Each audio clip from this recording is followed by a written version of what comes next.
सवाल है लो क्या है? जवाब है लो एक है। सवाल है हम यहाँ क्यों इकट्ठा हुए हैं? जवाब है हम यहाँ हमारे अनंत रचयिता का ध्यान एवं उनसे प्रार्थना करने के लिए इकट्ठा हुए हैं। अब हम और हमारे गैलेक्टिक कन्फेडरेशन के सभी भाई बहन, मास्टर हीलर रेश, गार्जियन एंजल्स, काउंसिल मेंबर्स और पूरे ब्रह्मांड में जितने भी दिव्य सभ्यताएं हैं जो उस एक अनंत रचयिता के प्रेम और रोशनी में अपनी सेवाएं प्रदान करते हैं, उन सबको हम आज इस मेडिटेशन में शामिल होने के लिए निवेदन करते हैं और उन सबका आह्वान करते हैं। आज हम सब मिलकर जितने भी लोग आज मेडिटेशन कर रहे हैं उनको, उनके परिवार को और सभी सदस्यों को और वो सभी परिजनों को जिन्हें वो प्रोटेक्ट करना चाहते हैं, उन सबको हम अनंत रचयिता के प्रेम और रोशनी से शुद्ध करते हैं और उस सभी लोगों के आसपास और उनके घरों के आसपास उस अनंत रचयिता के प्रेम और रोशनी का एक बहुत बड़ा सुरक्षा घेरा बनाते हैं, जिसमें किसी भी प्रकार के विचार या व्यक्ति जो सिर्फ खुद की सेवा में कार्यरत हो, उन सभी व्यक्ति या विचारों को इस घेरे में आने से बिल्कुल प्रतिबंधित करते हैं, क्योंकि लो एक है। लॉ ऑफ वन यानी एक का कानून, या कह लीजिए एक का ज्ञान, या कह लीजिए एक के तरीके।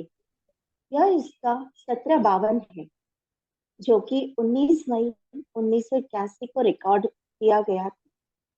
दोहराया जाता है कि इस किताब द्वारा दी गई सभी सूचनाएं और जानकारियां आप जान भी सकते हैं, मान भी सकते हैं, नजरअंदाज भी कर सकते हैं और नकार भी सकते हैं, क्योंकि यह आपकी फ्री विल है, जो कि एक अनंत रचयिता द्वारा आपको दी गई है।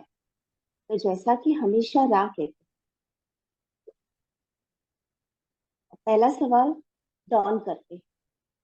पिछले सत्र में आपने कहा था कि परिवर्तन, ट्रांजिशन के लिए दूसरे प्रकार का अनुभव, जो कि अन्य आकाश गंगाओं के चौथे, पांचवें और छठे घनत्वता की इकाइयां और कुछ आपकी अपनी आकाश गंगा के भीतर की इकाइयां करते हैं, जिन्होंने ब्रह्मांड को एक जीव के रूप में देखने के लिए व्यक्तित्व के आवश्यक अनुशासन सीखे हैं। और इसलिए कोई स्थान से दूसरे स्थान तक जाने के लिए केवल विचार का इस्तेमाल करके आवश्यक ज्ञान को दो रूप देने में सक्षम है। मैं आपसे पूछना चाहता हूँ कि जब आप कहते हैं अन्य आकाश गंगा हो और आपकी अपनी आकाश गंगा की चौथी, पांचवी और छठी घनत्वता, क्या आप यहाँ ये कह रहे हैं कि हमारी आकाश गंगा के मुकाबले दूसरी आकाश गंगाओं की इकाइयों ने अपनी व्यक्तित्व की क्षमता को इस तरह के कार्य के लिए अधिक विकसित कर लिया है, जिससे कि दो आकाश गंगाओं के बीच यात्रा करना? मैं आकाशगंगा शब्द का उपयोग 250 बिलियन तारों के लेंटिक्यूलर लेंटिक्यूलर आकार के संदर्भ में कर रहा हूँ। तो रा कहते हैं, हमने एक बार फिर इस शब्द आकाशगंगा के लिए जिस अर्थ का उपयोग किया है, वो इस समय की शब्दावली में वो इस समय आपकी शब्दावली में नहीं है। यदि आप इसे ऐसा कहना चाहेंगे, हम आपके स्टार सिस्टम का उल्लेख किया है। यह अनुमान लगाना गलत है कि दूसरे स्टार सिस्टम, अब यहाँ पे स्टार सिस्टम का मतलब सोलर सिस्टम है, अपनी जो 9 प्लैनेट्स की सोलर सिस्टम है उसके बारे में क्या कहा गया। आपके अपने स्टार सिस्टम के मुकाबले घनत्वताओं में आने जाने में अधिक सक्षम है। बात सिर्फ इतनी है कि उनके पास आपके अलावा और भी कई तरीके हैं जिसका इस्तेमाल करना वो जानते हैं। तो डॉन कहते हैं, धन्यवाद। मुझे लगता है कि संभवतः मैं यहाँ एक महत्वपूर्ण बिंदु हूँ, क्योंकि मुझे ऐसा लगता है कि विकास क्रम में व्यक्तित्व का अनुशासन सबसे महत्वपूर्ण कार्य है। और ऐसा लगता है कि हमारे पास ब्रह्मांड में घूमने के दो तरीके हैं। पहला, व्यक्तित्व के अनुशासन से उत्पन्न होती है, और दूसरा, जिसे आप गुलेल प्रभाव कहते हैं, उससे उत्पन्न होती है। मैं रोशनी से धीमी गति के बारे में बात नहीं करना चाहूंगा, क्योंकि मैं उसे बहुत महत्वपूर्ण नहीं मानता, और मैं केवल इस विषय को महत्वपूर्ण मानता हूँ जिसका संबंध उस तथ्य से है जिसमें हम व्यक्तित्व के अनुशासन की जांच कर रहे। क्या यात्रा के लिए गुलेल के प्रभाव का प्रयोग वह है जिसे आप एक तर्क संगत कह सकते हैं, या इसमें ऐसी समझदारी शामिल है, दाएं के मुकाबले बायां मस्तिष्क का इस्तेमाल होता है? तो दोस्तों, यहाँ पे इनका कहने का मतलब ये है कि जैसे लेफ्ट ब्रेन और राइट ब्रेन, तो लेफ्ट ब्रेन हमेशा एनालिटिकल ब्रेन मतलब लॉजिकल थिंकिंग के लिए यूज होता है, और राइट ब्रेन क्रिएटिव थिंकिंग के लिए। तो रा कहते हैं, इस विषय इस विषय पर आपकी धारणा विस्तृत है, यानी कि यह काफी गहरा सवाल है। आप बाहर के शिक्षा ज्ञान को भेदना या समझना चाहते हैं। हम दाएं और बाएं दिमाग शब्द का इस्तेमाल करना पसंद नहीं करते हैं, क्योंकि इस शब्द में गलतियां हैं। दिमाग के दोनों हिस्सों में कुछ कार्य दोहराए जाते हैं या बेकार होते हैं, और आगे कुछ इकाइयों में दाएं और बाएं हिस्सों के कार्य उल्टे या विपरीत हो जाते हैं। हालांकि इस सवाल का सार कुछ विचार करने योग्य है। तो यहाँ रा कहते हैं कि हम इस्तेमाल दोनों का होता है, राइट और लेफ्ट। इसको दो भागों में अलग अलग सोचना यह थोड़ा सा भ्रमित करने वाला। और फिर आगे रा कहते हैं, जिस तकनीक से आप एक समाज के रूप में आजकल इतने लिप्त या आकर्षित है, वो आपके सब लोगों की एक समाज के रूप में आजकल सॉरी जिस तकनीक से आप एक समाज के रूप में आजकल इतने लिप्त या आकर्षित है, वो आपके सब लोगों की बुद्धिमान ऊर्जा के हेरफेर की शुरुआत है। यानी कि इस तकनीक की बस पैदाइश ही है, जो आगे चलकर उस तरह की तकनीक में विकसित हो सकता है, जिसे आप गुरुत्वाकर्षण का प्रभाव का उपयोग उस तरह से करने में सक्षम हो सकते हैं जिसके बारे में हमने बताया था। हमने नोट किया है कि यह शब्द सटीक नहीं है, लेकिन ऐसा कोई दूसरा शब्द नहीं है जिसका मतलब इसके करीब का हो। तो यहाँ रा कहते हैं कि तुम अभी सिर्फ शुरुआती दौर में हो। पैदाइशी लेवल पे सिर्फ ग्रेविटेशनल एनर्जी को सीखने की कोशिश कर रहे हो, तो ऊर्जा के लेवल पर काम कर रहे हो। मतलब अभी सिर्फ तुम एनर्जी के लेवल पर ही काम कर रहे हो, और ये ठीक भी है। फिर आगे कहते हैं,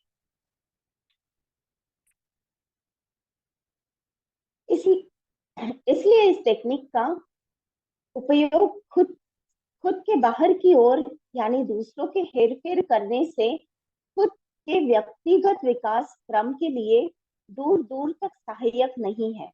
बजाय इसके कि मन शरीर आत्मा परिसर के अनुशासन के परिणाम स्वरूप सूक्ष्म जगत और स्थूल जगत में स्वयं का संपूर्ण ज्ञान प्राप्त किया जा सकता है।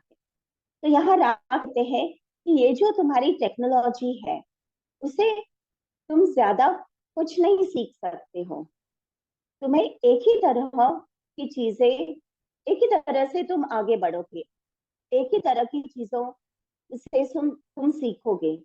अगर दूसरा कुछ देख लो तो उसी से रिलेटेड कुछ भी सीखोगे, लेकिन संपूर्ण ज्ञान और संपूर्ण संपूर्ण जानकारी नहीं होगी, जो कि तुम अगर मन, शरीर और का आत्मा परिसर पे काम करो, मतलब मेडिटेशन की हेल्प लो, मेडिटेशन पे काम करो, तो शायद तुम्हें इसकी जानकारी लेने की कोशिश करो कि उससे तुम्हें पूरे ब्रह्मांड की जानकारी हो सकती है। तो मेडिटेशन की हेल्प लेकर तुम पूरे ब्रह्मांड की जानकारी बहुत अच्छी तरह से ले सकते हो। आगे कहते हैं, एक अनुशासित इकाई के लिए सभी चीजें खुली और स्वतंत्र होती है। वह अनुशासन जो ब्रह्मांडों को खोलता है, वह विकास क्रम के प्रवेश द्वारों को भी खोलता है। अंतर यह है कि किसी भी स्थान पर जाने के लिए या तो दूसरे के वाहनों में सैर की जाए और आसपास की सुंदरता देखी जाए, या फिर चलकर धीरे धीरे पूरी आजादी से और मुक्त रूप से अपने चलने की ताकत के हिसाब से स्वतंत्र होकर आसपास की सुंदरता को देखकर और उसकी प्रशंसा करके उसे इन अनुभवों का अवसर मिल सकता है। तो यहाँ पर रा कहते हैं कि टेक्नोलॉजी यूज करके तुम एक जगह से दूसरी जगह तो जा सकते हो, पर अनुशासन में, मतलब जैसे लिमिटेड टाइम में और लिमिटेड टाइम में जा सकते हो। और फिर तुम्हें वहां पहुंचने का जो टेंशन होता है, उसकी वजह से तुम आजू बाजू की या सौंदर्य का या अनुभव नहीं ले सकते हो। और इसीलिए तुम्हें अनुशासन मीन्स मेडिटेशन के थ्रू ही जाना पड़ेगा, खुद पर काम करना पड़ेगा, क्योंकि ब्रह्मांड के दरवाजे, तो मेडिटेशन के थ्रू अगर तुम जाते हो तो तुम्हारे लिए ब्रह्मांड के दरवाजे खुल जाएंगे। अनुभवों को पुलिंदा के साथ होगा, मतलब तुम जो भी करोगे वो अनुभवों के साथ होगा। इसके बजाय वो जो दूसरे के वाहनों में सैर करता है, बातचीत और रास्तों की अनियमितता के कारण उसका ध्यान हमेशा भंग होता रहता है और उस दूसरों की मर्जी पर निर्भर होना पड़ता है, उसे दूसरों की मर्जी पर निर्भर होना पड़ता है। और जो समय दिया गया होता है, उसी समय उसे निश्चित रूप से पहुंचने की चिंता रहती है। वो उसी सुंदरता को देखता है, लेकिन वह खुद को उस सुंदरता का अनुभव लेने के लिए मन की जड़ों तक तैयार नहीं कर पाता, यानी कि वो इन सब का आनंद लेने में सक्षम नहीं होता है। तो टेक्नोलॉजी का यूज करके तुम सिर्फ लिमिटेड टाइम में ही कार्य करना पड़ता है और उसी की चिंता में रहते हो और रचयिता की सुंदरता का आनंद अनुभव नहीं कर पाते हो। आगे डॉन कहते हैं, मैं एक सवाल पूछना चाहूंगा ताकि हम मानसिक अनुशासन और उनके विकास क्रम के तरीके समझने को समझ सके। क्या पॉजिटिव झुकाव वाले चौथी, पांचवी और छठी घनत्वता या दूसरों की सेवा वाले समूह दूसरों की दोनों तरीकों, यानी कि गुलल के तरीकों से और अपनी व्यक्तित्व के अनुशासन के तरीकों के प्रभाव का इस्तेमाल घूमने के लिए करते हैं, या वो केवल एक तरीके का ही इस्तेमाल करते हैं? तो रा कहते हैं, पॉजिटिव झुकाव वाले समूह मन, शरीर और आत्मा के अनुशासन को सीखने का प्रयास करते हैं। हालांकि कुछ ऐसे भी हैं अनुशासन को उचित रूप से सीखने के साथ साथ उनके पास ऐसी तकनीक भी होती है जो बुद्धिमान ऊर्जा वालों का उपयोग यात्रा करने के लिए करते हैं। तो यहाँ रा ने कहा है कि दोनों तरीकों का उपयोग होता है। मन, शरीर, आत्मा यानी मेडिटेशन को सीखते हैं। इसका नॉलेज करके अपने लिए हवा से एयरक्राफ्ट बनाकर वे यहाँ वहां जा सकते हैं। उसे बुद्धिमानी की ऊर्जा कहते हैं। बुद्धिमानी की ऊर्जा का इस्तेमाल करके एक जगह से दूसरी जगह वो जा सकते। तो इस तरह से वो दोनों दोनों ही ऊर्जाओं का उपयोग वो कर सकते। आगे डॉन कहते हैं, तो मैं अनुमान लगा रहा हूँ कि पॉजिटिव झुकाव वाले समूहों की काफी ज्यादा प्रतिशत इस तरह की यात्रा के लिए व्यक्तित्व के अनुशासन का इस्तेमाल करते होंगे। क्या यह सही है? तो यहाँ पे डॉन पूछना चाहते हैं कि परसेंटेज में अगर देखा जाए तो पॉजिटिव झुकाव वाले मेडिटेशन टेक्निक्स का यूज ज्यादा करते होंगे। फिर रा कहते हैं यह सही है। पॉजिटिव पांचवी घनत्वता वाला छठी घनत्वता में चला जाता है। तब वास्तव में ऐसी कोई इकाई नहीं है जो अब यात्रा या संपर्क के लिए बाहरी तकनीक का उपयोग करती है।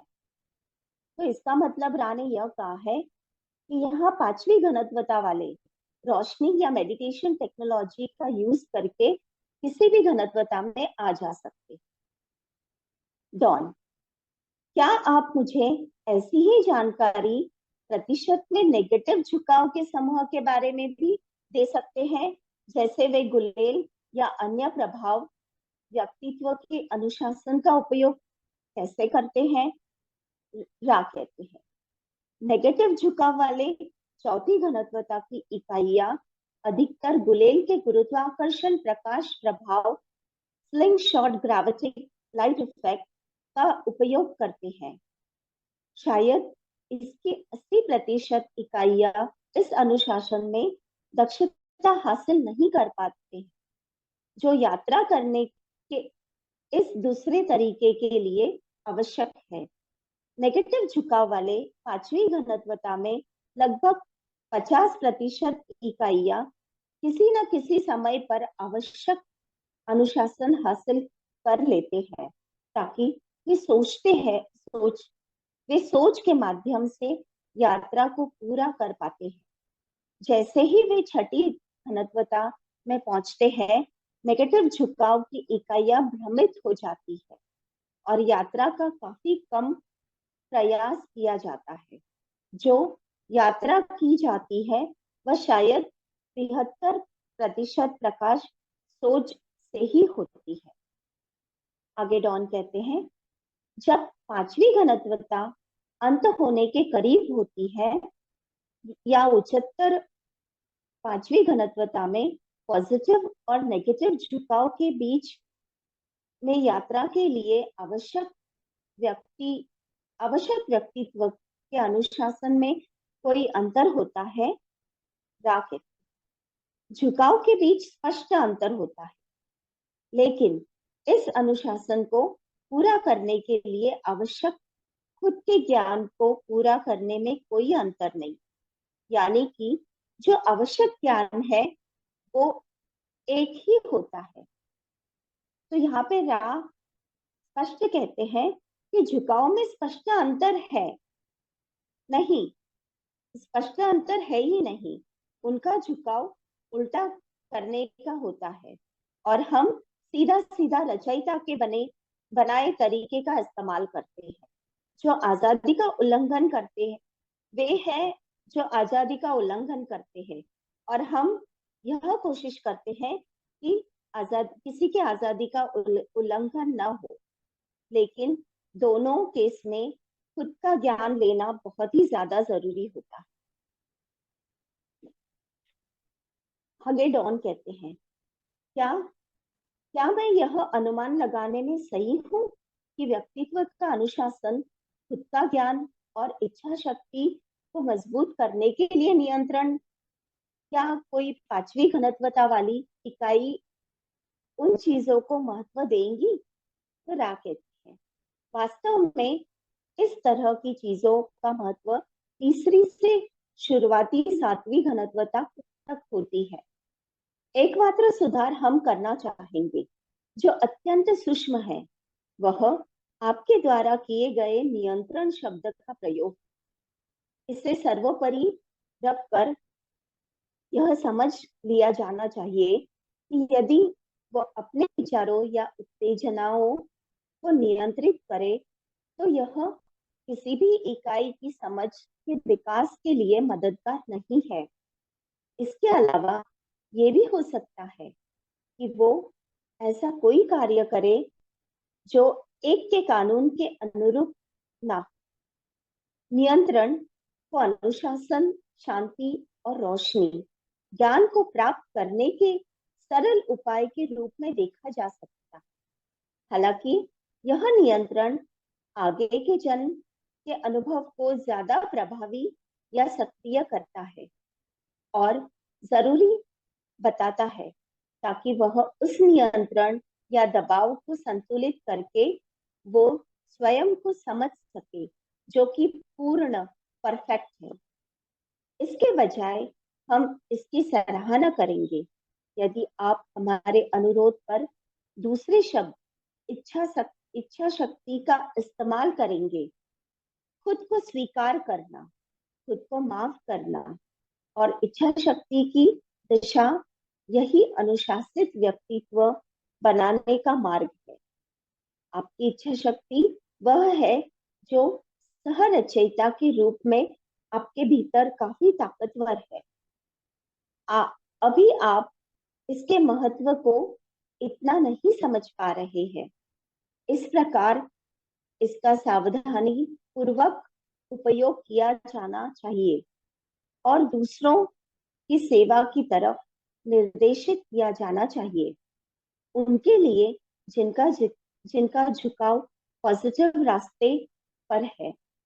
इच्छा शक्ति का जरूरत से ज्यादा इस्तेमाल खतरनाक भी हो सकता है, क्योंकि इसे व्यक्तित्व जरूरत से अधिक मजबूत हो जाता है और इसका उपयोग अवचेतन रूप से इकाई के झुकाव को कम करने के तरीकों में भी किया जा सकता है। तो दोस्तों, यह सत्र काफी लंबा हो जाएगा, तो मैं आपको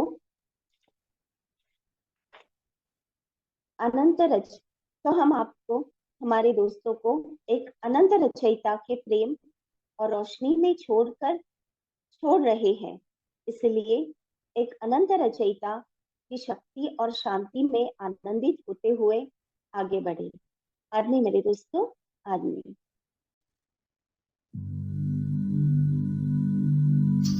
मैं अपना एनर्जी फील्ड सुरक्षित कर रहा हूं। मैं अपना ऑरा लॉक कर रहा हूं।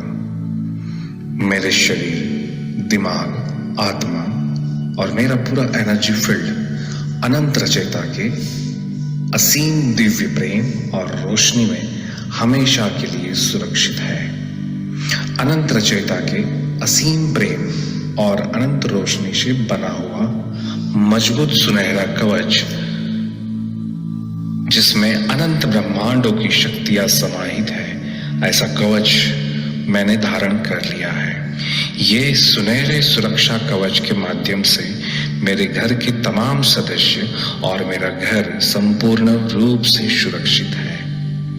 जो अनंत रचयिता के प्रेम और प्रकाश में अपनी सेवाएं प्रदान करते हैं, ऐसे ब्रह्मांड की सभी दिव्य सभ्यताओं और मेरे सभी शुभ चिंतक जो मेरे लिए दिव्य प्रेम और शुद्ध पवित्र मन से जो मुझे आशीर्वाद देना चाहते हैं, वो तमाम दिव्य पवित्र चेतनाओं को मैं परमिशन देता हूँ कि जो मेरे साथ दिव्य रूप से कनेक्ट हो सके। बाकी तमाम प्रकार की वस्तु, विचार, व्यक्ति जो खुद की सेवा में ही कार्यरत हो, ऐसे अपवित्र भावनाओं से मेरे एनर्जी फील्ड में आना चाहे, उन तमाम एंटिटी या विचारों के उन रूपों को मैं प्रतिबंधित करता हूँ, क्योंकि ये मेरी फ्री विल है और यही अनंत रचयिता के एक का कानून है। I am protected, I am protected, I am protected. Thank you so much.